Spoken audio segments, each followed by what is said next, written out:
Can you stand on the square? On the square. On the square. Okay.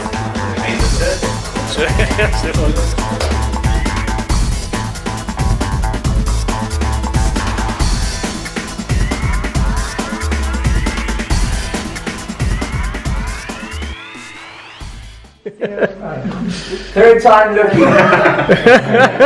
This is Igor, and today he's going to tell us how the brain learns effectively, no, Igor? Yeah.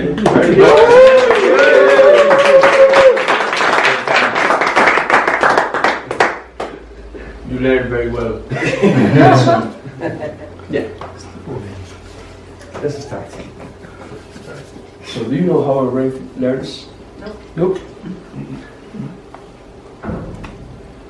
Okay, every time I had a conversation with my father, he's here in Isobarren, he always answered with, when we talk about the education, every time we talk about the education, he always answered with, Igor, are you sure about that? You should look it up. And so I did, and that's why I'm here today. So last summer I decided, whenever I had the chance, and every time my 1-year-old daughter was asleep, I take advantage to read as many books as possible and to listen to as many lectures as possible about education, but actually about two topics: education and the brain. And here you have the two ideas, specifically about neuroscience and the recent research about neuroscience and education, and specifically alternative education. So what I did was I started reading every day 2 or 3 hours, and I took my notes, and I realized that I have a lot of ideas. There was a chaos of ideas, a chaos of information, a mess of information, and I decided to extract the most important ideas from there, So I listened to other lectures. So in the end, getting to the point, getting straight to the point. In the end, for me as a teacher, the $1 million question was at that time and is nowadays: what are the effing ingredients of a good education? What are the bloody ingredients of a good class? And I think I have the answer. So here you have the answer. So from that chaos of information, I extracted the common ideas between neuroscience and alternative education. So, I think this is really important, because while I was reading, I realized that there were really important ideas, and there was a connection. There were a really important connection between alternative education that is not traditional. It is called active education, free education. And that is really important. That's for me and for the teachers. We have to take into account this. So, what are the main important ingredients of the recipe? Context, interest, emotion, and teamwork. I will explain them. So the first one, according to David Bueno, a very famous neuroscientist from Barcelona, what the brain wants, what the brain needs, what the brain requires to learn effectively is context. It's very simple. what the brain of the students needs is a connection to their real lives, a connection to other disciplines, to other areas. Has to be something meaningful for them, has to be something useful for them. So here you have an example. Amaraberri is a school and it's a methodology really studied in the Basque Country and Spain.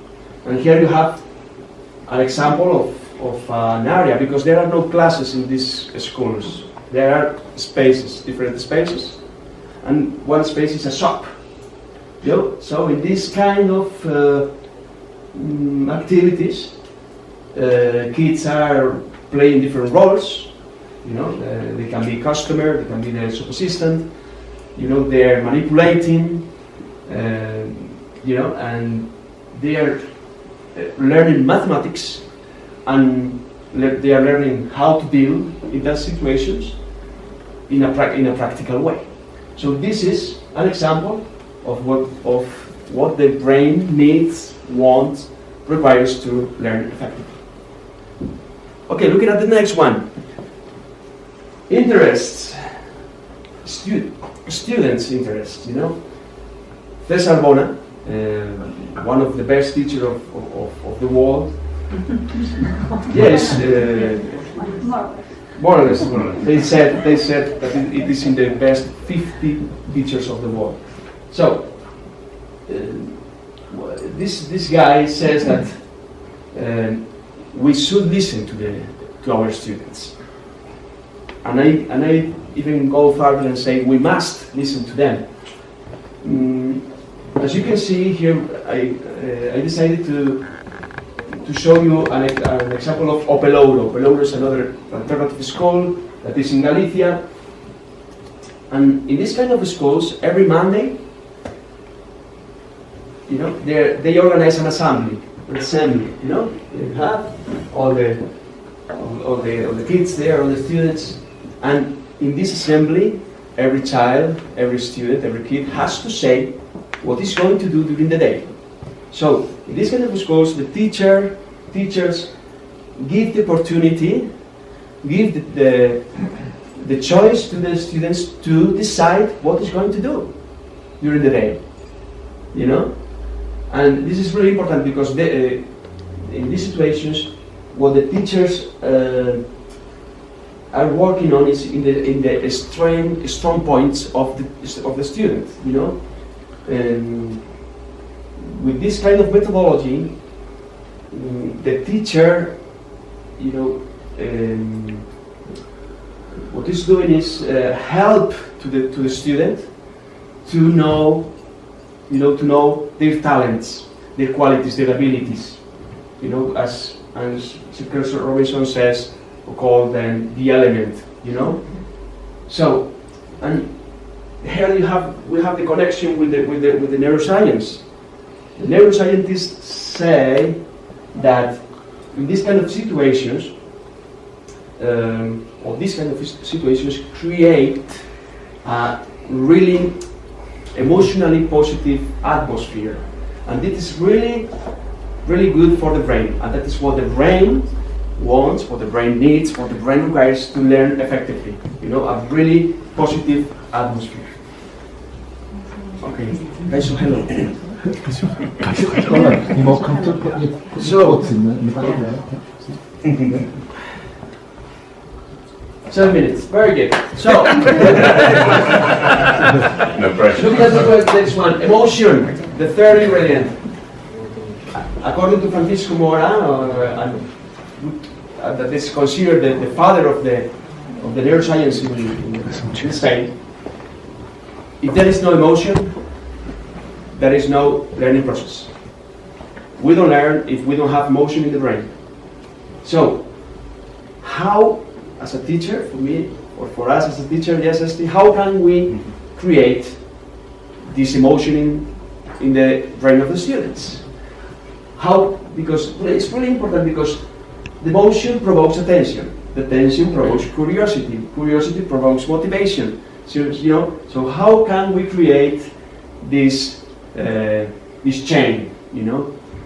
Of course, we can We can do games with the children. We can do challenges. You know, we can make questions interesting. Okay, but here we have another activity that is very usual in an active education.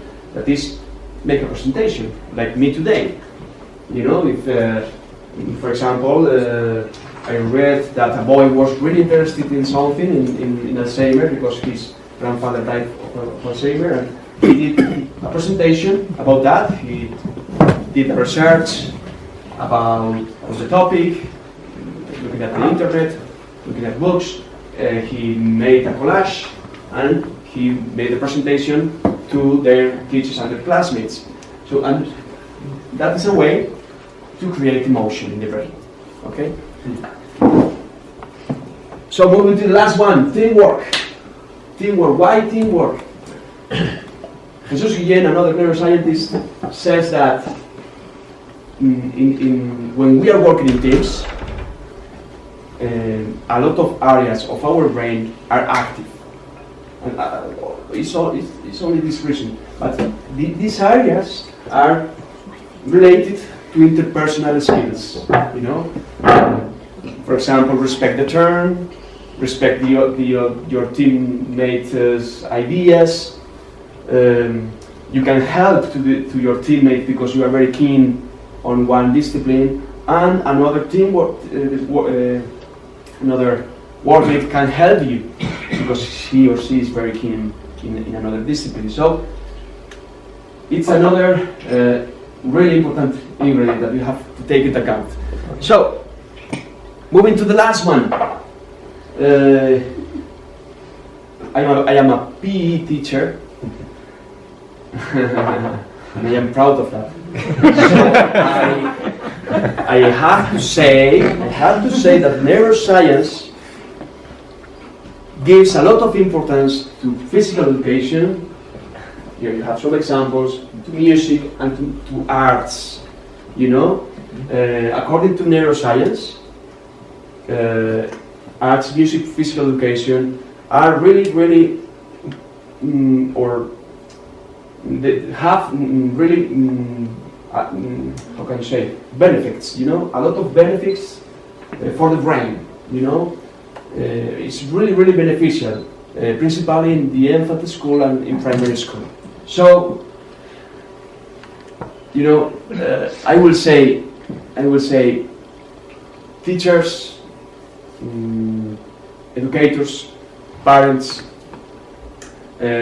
politicians that are in charge of education, please, let's start changing the traditional system. Let's start listening to the neuroscientists, and let's start looking at what is going on in alternative education, and taking into account these 5 ingredients in the future. In our school, the school where I am working, and Esther, another teacher, is working, we have started. Here we have some examples. So let's do it. Let's do tracking. Okay. Minutes.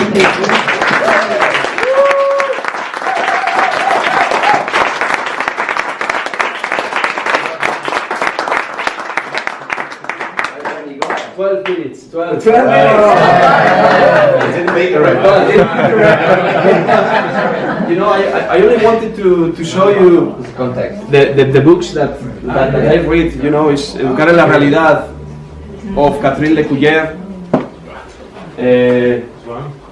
Yeah, this one, you know. Another education is possible. Another education is possible. Here you have a lot of explanations of different methodologies, you know, Montessori, Waldorf, active education, Reggio Emilia, you know, totally different to the traditional system that I suppose we all know.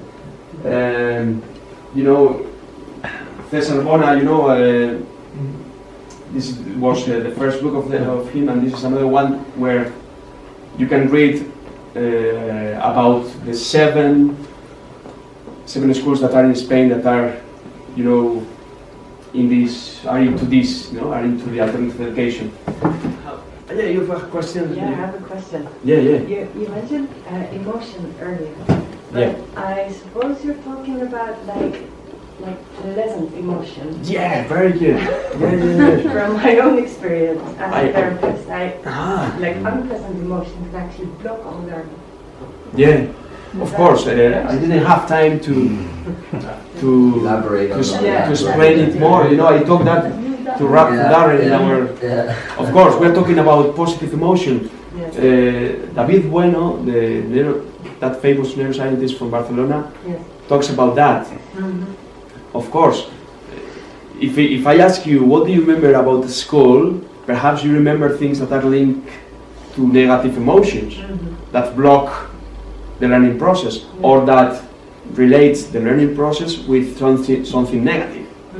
That is the worst situation, you know, and that situations, no, that horrible situations have been really common.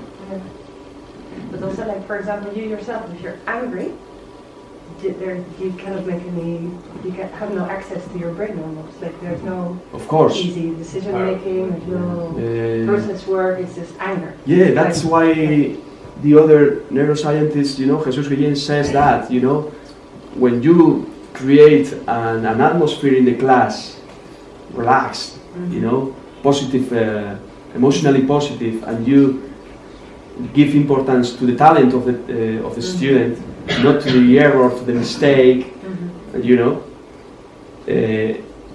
you are doing the things well. The brain is going to be ready to learn, you know. Yeah. So It's like having an organic garden that you look after, like properly. yeah, of course, And of not course. poison it. Yeah. And you know, I think it's about we are talking about our lives, you know, It's continuous, isn't it? because we continue learning, you know. All of us we are learning. I know some people here, you know, and I know that when you are really motivated, when you are really engaged into something, you study that, you learn that because you want, because you really want, not because there is going to be a punishment, or not because there is something extrinsic that obliges you, you know, Exam. an exam, you know. Great motivation. What is you know, if I ask you, what was your reason, or why did you study when you were in the school? Well, the reason was, in my case, the reason was try to get the higher mark. Why? Because your parents told you that this was really important. You know? But it was extrinsic, you know? Extrinsic motivation, not intrinsic. You didn't study because you like the thing. Sometimes yes, you know. So we have a lot to debate here, you know. Yeah. I'd just like to say one thing. I really appreciate all the work that people like you, people inside the system and people outside the system are doing to change things. I mean, it's fantastic.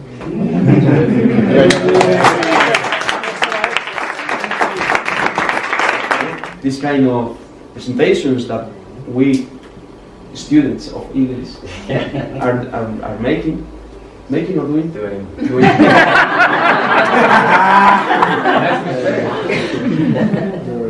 These kind of presentations are, you know, are the core thing for the brain, you know.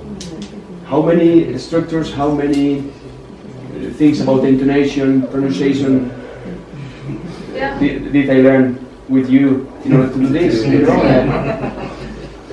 Yeah, Darren! Top ECP coach! And, you know, I had an idea because I see Esti and Carmen, and I said, we're going to do something, no? We're going to do a teamwork here. Can you come here, Esti and Carmen? Yes, there is a connection, like, you know.